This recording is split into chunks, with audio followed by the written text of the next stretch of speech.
सत श्री अकाल। तुसी देख रहे हो मेरा यूट्यूब चैनल पैगाम। अज असी 8वीं क्लास का पाठ पढ़ांगे। पाठ नंबर 7 रूपनगर, जिसका लेखक है डॉक्टर करनैल सिंह सोमर। तुसी मेरे यूट्यूब चैनल को सबसक्राइब करो तां जो अगली वीडियोज़ भी तुहानू आसानी नाल प्राप्त हो सकन, ते बैल आइकॉन भी जरूर दबाओ। आओ शुरू करते हैं पाठ नंबर 7 रूपनगर। हाँ जी, अज असी पढ़ांगे तुहाडा पाठ नंबर 7 रूपनगर। रूपनगर पंजाब का एक पुराना शहर है। अमृतसर, जलंधर, पटियाला, फरीदकोट जहे होर कई शहर भी पुराने भाव देर तो बसे हुए हैं। हर पुराने शहर का इतिहास हुंदा है। इस पाठ में अगे असी वेखांगे कि रूपनगर का भी अपना एक इतिहास है। चंडीगढ़ और साहिबजादा अजीत सिंह नगर नवे बसे शहरों दीआं उदाहरणां हन। उंज अजकल पुराने शहरों के भी कई नवे इलाके हुंदे हन। इस करके पुराने शहर ਜਿਹੜੇ ਹੁੰਦੇ ਆ ਉਹਨਾਂ ਵਿੱਚ ਨਵੇਂ ਤੇ ਪੁਰਾਣੇ ਸ਼ਹਿਰ ਦਾ ਉਹ ਸੁਮੇਲ ਹੁੰਦੇ ਹਨ। ਰੂਪਨਗਰ ਦਾ ਪਹਿਲਾ ਨਾਂ ਰੋਪੜ ਸੀ।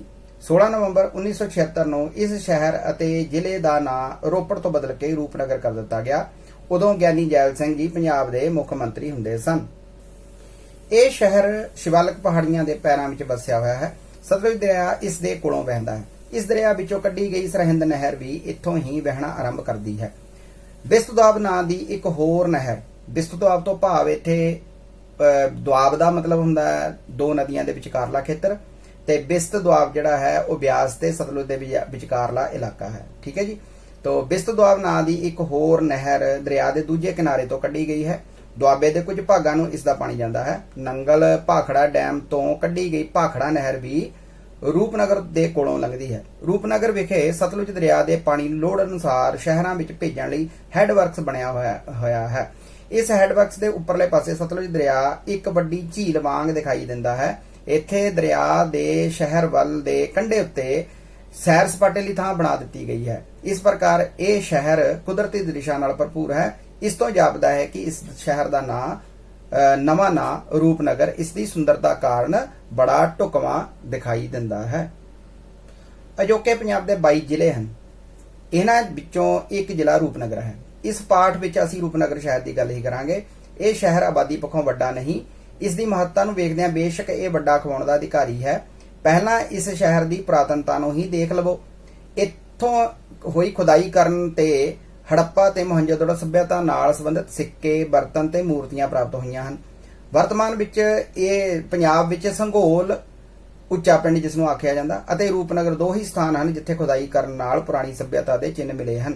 ਉਂਝ ਇਸ ਸ਼ਹਿਰ ਨੂੰ ਰਾਜਾ ਰੋਕੇਸ਼ਰ ਨੇ 11ਵੀਂ ਸਦੀ ਵਿੱਚ ਵਸਾਇਆ ਸੀ, ਇਹ ਦੱਸਿਆ ਜਾਂਦਾ ਹੈ। ਠੀਕ ਹੈ ਜੀ। ਉਸਨੇ ਇਸ ਦਾ ਨਾਂ ਆਪਣੇ ਪੁੱਤਰ ਰੂਪ ਸੇਨ ਦੇ ਨਾਂ ਤੇ ਰੱਖਿਆ। ਸਿੱਖਾਂ ਦੇ 6ਵੇਂ ਗੁਰੂ ਤੋਂ ਲੈ ਕੇ 10ਵੇਂ ਗੁਰੂ ਜੀ ਤੱਕ ਕੀਰਤਪੁਰ ਸਾਹਿਬ ਅਤੇ ਅਨੰਦਪੁਰ ਸਾਹਿਬ ਸਿੱਖੀ ਦੇ ਕੇਂਦਰ ਰਹੇ। 10ਵੇਂ ਗੁਰੂ ਗੋਬਿੰਦ ਸਿੰਘ ਜੀ ਦੀ ਚਰਨ ਛੂਹ ਵਿਸ਼ੇਸ਼ ਤੌਰ ਤੇ ਇਸ ਧਰਤੀ ਨੂੰ ਪ੍ਰਾਪਤ ਹੋਈ। ਅਨੰਦਪੁਰ ਦਾ ਕਿਲਾ ਛੱਡਣ ਉਪਰੰਤ ਗੁਰੂ ਜੀ ਨੇ ਰੂਪਨਗਰ ਤੋਂ 2 ਕਿਲੋਮੀਟਰ ਪੈਂਦੇ ਪਿੰਡ ਕੋਟਲਾ ਨਿਹੰਗ ਦੇ ਭੱਠੇ ਉੱਤੇ ਵਿਸ਼ਰਾਮ ਕੀਤਾ ਸੀ। ਇਸੇ ਯਾਦ ਵਿੱਚ ਇੱਥੇ ਭੱਠਾ ਸਾਹਿਬ ਨਾਂ ਦਾ ਗੁਰਦੁਆਰਾ ਸਾਹਿਬ ਹੈ। ਹੁਣ ਇਸ ਸਥਾਨ ਤੇ ਅਤੇ ਰੂਪਨਗਰ ਸ਼ਹਿਰ ਦੇ ਵਿਚਕਾਰ ਕੋਈ ਫਾਸਲਾ ਨਹੀਂ ਰਹਿ ਗਿਆ। ਇਹ ਇਤਿਹਾਸਕ ਸਥਾਨ ਰੂਪਨਗਰ ਦਾ ਹੀ ਭਾਗ ਹੈ। 1831 ਈਸਵੀ ਵਿੱਚ ਮਹਾਰਾਜਾ ਰਣਜੀਤ ਸਿੰਘ ਅਤੇ ਅੰਗਰੇਜ਼ governor general Lord William Bentinck ਵਿਚਕਾਰ ਇਤਿਹਾਸਕ ਸੰਧੀ ਇਸੇ ਸ਼ਹਿਰ ਵਿੱਚ ਸਤਲੁਜ ਦੇ ਕੰਢੇ ਤੇ ਹੋਈ ਸੀ। ਇਸ ਸੰਧੀ ਅਨੁਸਾਰ ਅੰਗਰੇਜ਼ ਨੇ ਸਤਲੁਜ ਪਾਰ ਦੇ ਮਹਾਰਾਜਾ ਰਣਜੀਤ ਸਿੰਘ ਦੇ ਇਲਾਕੇ ਵਿੱਚ ਪੈਰ ਨਹੀਂ ਸੀ ਪਾਉਣਾ। ਇਸੇ ਤਰ੍ਹਾਂ ਮਹਾਰਾਜਾ ਰਣਜੀਤ ਸਿੰਘ ਨੇ ਆਪਣੇ ਰਾਜ ਦੀ ਇਸ ਪਾਸੇ ਦੀ ਹੱਦ ਸਤਲੁਜ ਦਰਿਆ ਤੀਕ ਮੰਨਣੀ ਸੀ। ਇਸ ਪ੍ਰਕਾਰ ਇਹ ਸੰਧੀ ਪੰਜਾਬ ਦੇ ਹੀ ਨਹੀਂ ਸਗੋਂ ਭਾਰਤ ਦੇ ਇਤਿਹਾਸ ਵਿੱਚ ਵਿਸ਼ੇਸ਼ ਸਥਾਨ ਰੱਖਦੀ ਹੈ।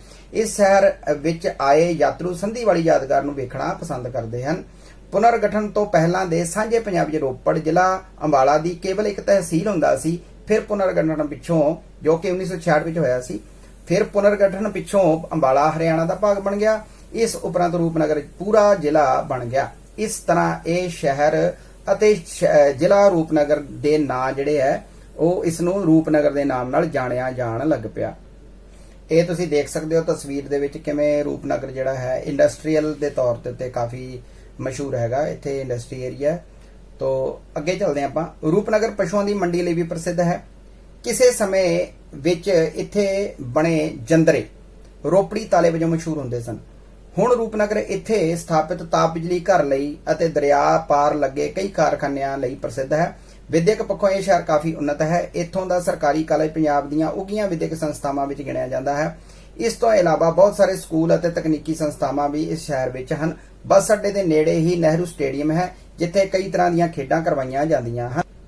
ਚੰਡੀਗੜ੍ਹ ਤੋਂ ਜਲੰਧਰ ਜਾਣਾ ਹੋਵੇ ਜਾਂ ਹੁਸ਼ਿਆਰਪੁਰ, ਪਠਾਨਕੋਟ ਅਤੇ ਡਲਹੌਜ਼ੀ ਤਾਂ ਇਸ ਸ਼ਹਿਰ ਵਿੱਚੋਂ ਹੀ ਲੰਘਿਆ ਜਾਂਦਾ ਹੈ। ਇੰਨਾ ਹੀ ਨਹੀਂ, ਸੈਰ ਸਪਾਟਾ ਕਰਨ ਵਾਲਿਆਂ ਦੀ ਖਾਸ ਪਸੰਦ ਕੁੱਲੂ ਅਤੇ ਮਨਾਲੀ ਜਾਣ ਲਈ ਵੀ ਰੂਪਨਗਰ ਵਿੱਚੋਂ ਹੀ ਜਾਇਆ ਜਾਂਦਾ ਹੈ।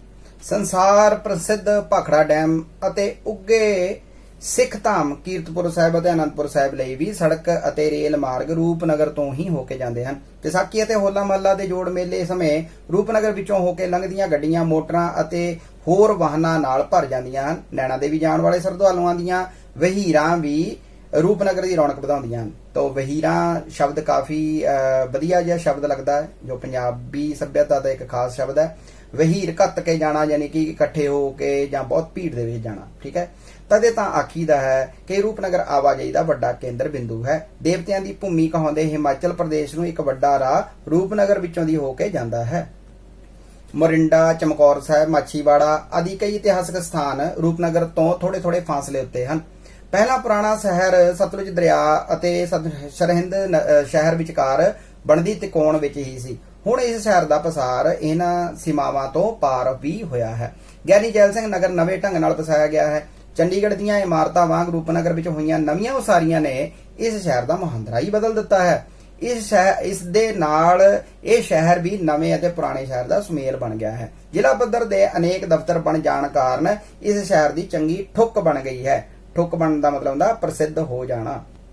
ਅਜੋਕੇ ਪੰਜਾਬ ਦੇ 4 ਇਲਾਕੇ ਮਾਝਾ, ਮਾਲਵਾ, ਦੁਆਬਾ ਅਤੇ ਪੁਆਂਧ ਹਨ। ਮਾਝੇ ਦੀ ਪੰਜਾਬੀ ਉਪਭਾਸ਼ਾ ਮਾਝੀ, ਦੁਆਬੇ ਦੀ ਦੁਆਬੀ, ਮਾਲਵੇ ਦੀ ਮਲਵਈ ਅਤੇ ਪੁਆਂਧ ਇਲਾਕੇ ਦੀ ਉਪਭਾਸ਼ਾ ਪੁਆਂਧੀ ਹੈ।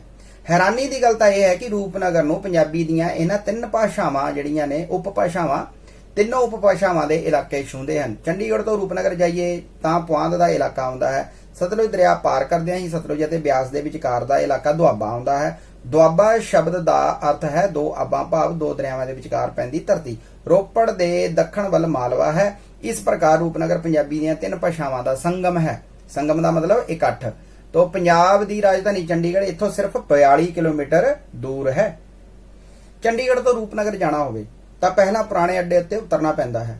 ਫਿਰ ਸਰਹਿੰਦ ਨਹਿਰ ਦੇ ਉੱਤੇ ਬਣੇ ਪੁਲ ਨੂੰ ਪਾਰ ਕਰਕੇ ਪੁਰਾਣੇ ਸ਼ਹਿਰ ਵਿੱਚ ਜਾਇਆ ਜਾਂਦਾ ਹੈ। ਅੱਗੋਂ ਸੱਜੇ ਮੁੜਿਆ ਜਾਵੇ ਤਾਂ ਗਿਆਨੀ ਜੈਲ ਸਿੰਘ ਨਗਰ ਪਹੁੰਚ ਜਾਈਦਾ ਹੈ। ਖੱਬੇ ਪਾਸੇ ਦੀ ਸੜਕ ਸਿਵਲ ਹਸਪਤਾਲ ਅਤੇ ਬੇਲਾ ਰੋਡ ਉੱਤੇ ਸਰਕਾਰੀ ਸੈਕੰਡਰੀ ਸਕੂਲ ਤੱਕ ਜਾਂਦੀ ਹੈ। ਪੁਲ ਤੋਂ ਸ਼ਹਿਰ ਦੇ ਅੰਦਰ ਨੂੰ ਜਾਂਦੀ ਸਿੱਧੀ ਸੜਕ ਮੁੱਖ ਬਾਜ਼ਾਰ ਵਿੱਚੋਂ ਹੁੰਦੀ ਹੋਈ ਸਰਕਾਰੀ ਕਾਲਜ ਤੱਕ ਚਲੀ ਜਾਂਦੀ ਹੈ। ਸ਼ਹਿਰ ਦਾ ਅੰਦਰਲਾ ਭਾਗ ਪੰਜਾਬ ਦੇ ਸਾਰੇ ਪੁਰਾਣੇ ਸ਼ਹਿਰਾਂ ਵਾਂਗ ਹੀ ਬਹੁਤ ਭੀੜ ਭਰਿਆ ਹੈ। ਭੀੜੀਆਂ ਗਲੀਆਂ, ਭੀੜੇ ਬਾਜ਼ਾਰ ਅਤੇ ਭੀੜ ਵਿੱਚ ਸੰਭਲ ਕੇ ਲੰਘਦੇ ਲੋਕ ਦਿਖਾਈ ਦਿੰਦੇ ਹਨ। ਚੰਡੀਗੜ੍ਹ ਵਿੱਚ ਫਾਸਲੇ ਬਹੁਤ ਹਨ। ਕੋਈ ਵੀ ਪੈਦਲ ਤੁਰ ਕੇ ਚੰਡੀਗੜ੍ਹ ਨਹੀਂ ਦੇਖ ਸਕਦਾ। ਰੂਪਨਗਰ ਵਿੱਚ ਚਾਹੇ ਤੁਸੀਂ ਪੈਦਲ ਘੁੰਮੋ, ਚਾਹੇ ਸਾਈਕਲ ਉੱਤੇ ਜਾਂ ਸਾਈਕਲ ਰਿਕਸ਼ਾ ਉੱਤੇ, ਕੁਝ ਵੀ ਦੂਰ ਨਹੀਂ ਲੱਗਦਾ। ਇੰਜ ਰੂਪਨਗਰ ਬਾਰੇ ਬਹੁਤ ਕੁਝ ਦੱਸਣ ਨੂੰ ਹੈ, ਪਰ ਇਸ ਸੰਖੇਪ ਪਾਠ ਵਿੱਚ ਸਾਰਾ ਕੁਝ ਨਹੀਂ ਦੱਸਿਆ ਜਾ ਸਕਦਾ। ਇਸ ਤੋਂ ਬਾਅਦ ਅਸੀਂ ਹੁਣ ਇਹਦੇ ਕਰਾਂਗੇ ਪ੍ਰਸ਼ਨ ਉੱਤਰ। ਅਭਿਆਸ ਦੇ ਵਿੱਚ ਅਸੀਂ ਦੇਖ ਸਕਦੇ ਹਾਂ ਕਿ ਪਾਠ ਅਭਿਆਸ ਦੇ ਵਿੱਚ ਪਹਿਲਾ ਜਿਹੜਾ ਪ੍ਰਸ਼ਨ ਹੈਗਾ ਉਹ ਹੈ ਦੱਸੋ। ਤੋ ਇਹਦੇ ਵਿੱਚ ਊੜਾ, ਐੜਾ, ਈੜੀ, ਸੱਸਾ, ਹਾਹਾ, ਕੱਕਾ ਤੇ ਖੱਖਾ, ਮਤਲਬ 7 ਪ੍ਰਸ਼ਨ ਇਹ ਹੈਗੇ ਨੇ। ਤੋ ਇਹਨਾਂ ਦੀ ਮੈਂ ਤੁਹਾਡੇ ਲਈ ਆਨਸਰ ਕੀ ਤਿਆਰ ਕੀਤੀ ਹੋਈ ਹੈ। ਤੋ ਮੈਂ ਤੁਹਾਨੂੰ ਆਨਸਰ ਕੀ ਦੇ ਨਾਲ ਇਹ ਪ੍ਰਸ਼ਨਾਂ ਦੇ ਉੱਤਰ ਸਮਝਾਵਾਂਗਾ। ਹਾਂਜੀ, ਪਹਿਲੇ ਪ੍ਰਸ਼ਨ ਦਾ ਸਭ ਤੋਂ ਪਹਿਲਾ ਜਿਹੜਾ ਪ੍ਰਸ਼ਨ ਹੈ ਦੱਸੋ, ਉਹਦੇ ਵਿੱਚ ਊੜਾ ਜਿਹੜਾ ਭਾਗ ਹੈ ਉਹਦੇ ਵਿੱਚ ਹੈਗਾ ਸ਼ਬਦ ਹੈਗਾ ਰੂਪਨਗਰ ਸ਼ਹਿਰ ਦਾ ਪਹਿਲਾ ਨਾਂ ਕੀ ਸੀ, ਇਸ ਦਾ ਵਰਤਮਾਨ ਨਾਂ ਕਦੋਂ ਰੱਖਿਆ ਗਿਆ। ਤੇ ਇਹਦਾ ਉੱਤਰ ਜਿਵੇਂ ਕਿ ਤੁਸੀਂ ਆਨਸਰ ਕੀ ਚ ਦੇਖ ਸਕਦੇ ਹੋ ਵੀ ਰੂਪਨਗਰ ਦਾ ਪਹਿਲਾ ਨਾਂ ਰੋਪੜ ਸੀ। 16 ਨਵੰਬਰ 1976 ਨੂੰ ਇਸ ਸ਼ਹਿਰ ਅਤੇ ਜ਼ਿਲ੍ਹੇ ਦਾ ਨਾਂ ਰੋਪੜ ਤੋਂ ਰੂਪਨਗਰ ਕਰ ਦਿੱਤਾ ਗਿਆ। ਹਾਂਜੀ, ਐੜਾ ਪ੍ਰਸ਼ਨ ਹੈ ਜੀ, ਰੂਪਨਗਰ ਸ਼ਹਿਰ ਕਿਹੜੇ ਦਰਿਆ ਉੱਤੇ ਸਥਿਤ ਹੈ ਅਤੇ ਇਸ ਦਰਿਆ ਵਿੱਚੋਂ ਕਿਹੜੀਆਂ ਨਹਿਰਾਂ ਕੱਢੀਆਂ ਗਈਆਂ ਹਨ।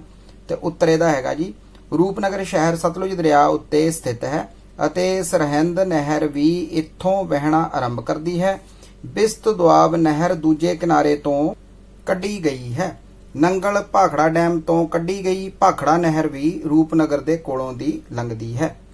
ਈਡੀ ਪ੍ਰਸ਼ਨ ਹੈ ਜੀ, ਰੂਪਨਗਰ ਹੈਡਵਰਕਸ ਦਾ ਦ੍ਰਿਸ਼ ਕਿਹੋ ਜਿਹਾ ਹੈ। ਤੇ ਇਸ ਦਾ ਉੱਤਰ ਹੈ ਜੀ, ਹੈਡਵਰਕਸ ਦੇ ਉੱਪਰਲੇ ਪਾਸੇ ਸਤਲੁਜ ਦਰਿਆ ਇੱਕ ਵੱਡੀ ਝੀਲ ਵਾਂਗ ਦਿਸਦਾ ਹੈ। ਦਰਿਆ ਦੇ ਸ਼ਹਿਰ ਵੱਲ ਦੇ ਕੰਢੇ ਉੱਤੇ ਸੈਰ ਸਪਾਟੇ ਲਈ ਥਾਂ ਬਣਾ ਦਿੱਤੀ ਗਈ ਹੈ। ਸ਼ਹਿਰ ਕੁਦਰਤੀ ਦ੍ਰਿਸ਼ਾਂ ਨਾਲ ਭਰਪੂਰ ਹੈ। ਇਸ ਸ਼ਹਿਰ ਦਾ ਨਵਾਂ ਨਾਂ ਰੂਪਨਗਰ ਇਸ ਦੀ ਸੁੰਦਰਤਾ ਕਾਰਨ ਬੜਾ ਢੁਕਵਾਂ ਦਿਖਾਈ ਦਿੰਦਾ ਹੈ। ਸੱਸਾ ਪ੍ਰਸ਼ਨ ਹੈ ਜੀ, ਰੂਪਨਗਰ ਸ਼ਹਿਰ ਦਾ ਸੰਬੰਧ ਭਾਰਤ ਦੀ ਪੁਰਾਤਨ ਸੱਭਿਅਤਾ ਨਾਲ ਕਿਵੇਂ ਜੁੜਿਆ ਹੈ? ਤਾਂ ਇਹਦਾ ਉੱਤਰ ਹੈਗਾ ਜੀ, ਇੱਥੇ ਖੁਦਾਈ ਕਰਨ ਤੇ ਹੜੱਪਾ ਅਤੇ ਮੋਹਨਜੋਦੜੋ ਸੱਭਿਅਤਾ ਨਾਲ ਸੰਬੰਧਿਤ ਸਿੱਕੇ, ਬਰਤਨ ਅਤੇ ਮੂਰਤੀਆਂ ਪ੍ਰਾਪਤ ਹੋਈਆਂ ਹਨ।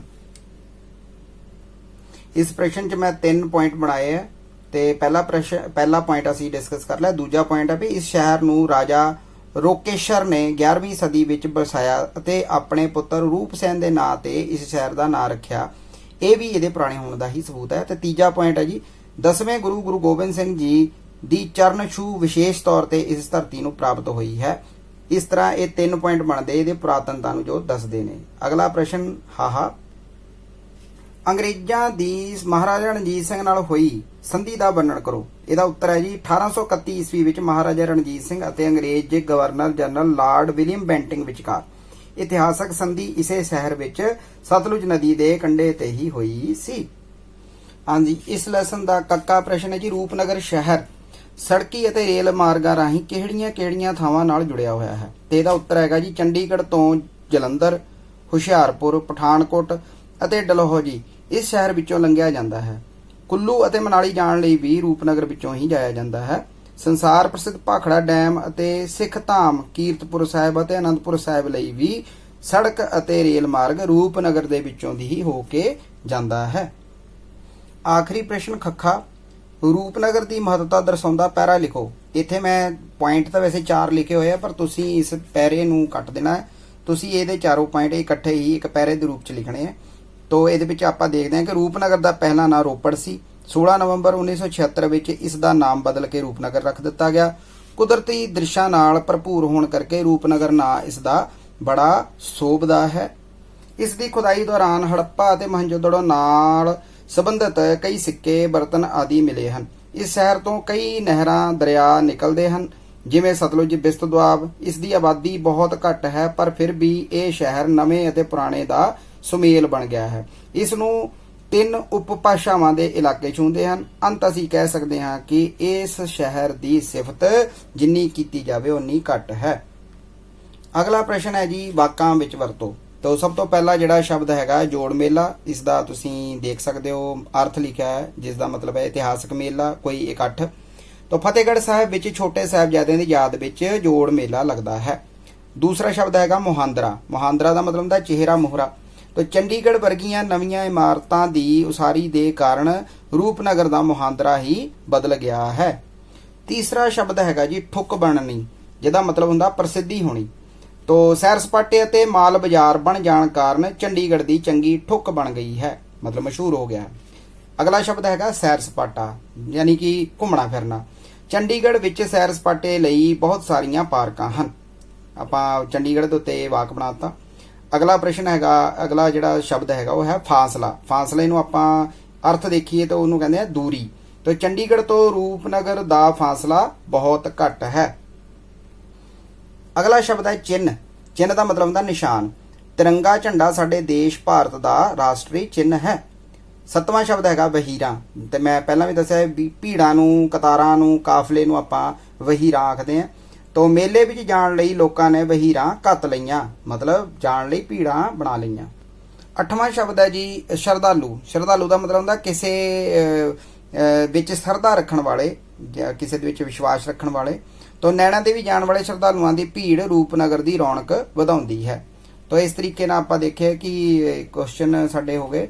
ਉਸ ਤੋਂ ਬਾਅਦ ਚੌਥਾ ਜਿਹੜਾ ਕੁਐਸਚਨ ਹੈਗਾ ਉਹ ਹੈਗਾ ਵੀ ਹੇਠ ਦਿੱਤੇ ਵਾਕਾਂ ਦੇ ਪੁਰਖਵਾਚਕ ਪੜਨਾਵਾਂ ਵਿੱਚੋਂ ਪਹਿਲੇ, ਦੂਜੇ ਅਤੇ ਤੀਜੇ ਪੁਰਖ ਪੜਨਾਮ ਚੁਣੋ। ਤੇ ਬੱਚਿਓ ਜਿਹੜੇ ਪੜਨਾਮ ਹੁੰਦੇ 6 ਪ੍ਰਕਾਰ ਦੇ ਹੁੰਦੇ। ਇਹਨਾਂ ਦਾ ਮੈਂ ਡਿਟੇਲ ਦੇ ਵਿੱਚ ਇੱਕ ਲੈਸਨ ਤੁਹਾਡੇ ਲਈ YouTube ਦੇ ਉੱਤੇ ਤਿਆਰ ਕਰਕੇ ਪਾਵਾਂਗਾ। ਫਿਲਹਾਲ ਇੱਥੇ ਤੁਸੀਂ, ਨਹੀਂ ਤਾਂ ਤੁਹਾਡਾ ਜਿਹੜਾ ਲੈਸਨ ਬਹੁਤ ਜ਼ਿਆਦਾ ਲੰਬਾ ਹੋ ਜਾਏਗਾ। ਤਾਂ ਤੁਸੀਂ ਇੱਥੇ ਜਿਹੜੇ ਇਹ ਵਾਕ ਤੁਹਾਡੇ ਦਿੱਤੇ ਹੋਏ ਨੇ ਇਹਨਾਂ ਨੂੰ ਹੀ ਆਪਾਂ ਇਹਨਾਂ ਨੂੰ ਸੋਲਵ ਕਰਾਂਗੇ। ਸਭ ਤੋਂ ਪਹਿਲਾ ਵਾਕ ਹੈ, ਤੂੰ ਸੁਣਦਾ ਨਹੀਂ ਵੀਰ, ਭੈਣ ਨੇ ਮੇਰੇ ਮੋਢੇ ਨੂੰ ਹਲੂਣ ਕੇ ਆਖਿਆ। ਤੇ ਇਹਦਾ ਉੱਤਰ ਹੈਗਾ ਵੀ ਤੂੰ ਜਿਹੜਾ ਹੈਗਾ ਇਹਦੇ ਵਿੱਚ ਉਹ ਹੈ ਮੱਧਮ ਪੁਰਖ ਜਾਂ ਦੂਜਾ ਪੁਰਖ, ਇਹ ਪੜਨਾਮ ਦੀ ਕਿਸਮ ਹੈ। ਉਸ ਤੋਂ ਬਾਅਦ ਐੜਾ। ਇਹ ਆਪਾਂ ਨੂੰ ਫੜ ਲਊ। ਹੋਰ ਕੀ? ਉਸਨੇ ਜਵਾਬ ਦਿੱਤਾ। ਉੱਤਰ ਹੈਗਾ ਜਿਹੜਾ ਇਹਦੇ ਵਿੱਚ ਉਸ ਸ਼ਬਦ ਆਇਆ ਉਹ ਅਨਯ ਪੁਰਖ ਜਾਂ ਤੀਜਾ ਪੁਰਖ ਹੁੰਦਾ। ਤੇ ਇਸ ਤੋਂ ਬਾਅਦ ਆ ਜਾਂਦਾ ਤੀਸਰਾ ਤੁਹਾਡਾ ਵਾਕ, ਜਿਹੜਾ ਆਖਰੀ ਵਾਕ ਹੈ ਈੜੀ। ਤਾਂ ਫਿਰ ਹੁਣ ਕੀ ਕਰੀਏ? ਅਸੀਂ 5-7 ਮਿੰਟ ਸਹਿਮ ਕੇ ਖੜੋਤੇ ਰਹੇ ਤੇ ਇਹਦੇ ਵਿੱਚ ਜਿਹੜਾ ਅਸੀਂ ਸ਼ਬਦ ਹੈਗਾ ਉਹ ਉੱਤਮ ਪੁਰਖ ਜਾਂ ਪਹਿਲਾ ਪੁਰਖ ਹੈ।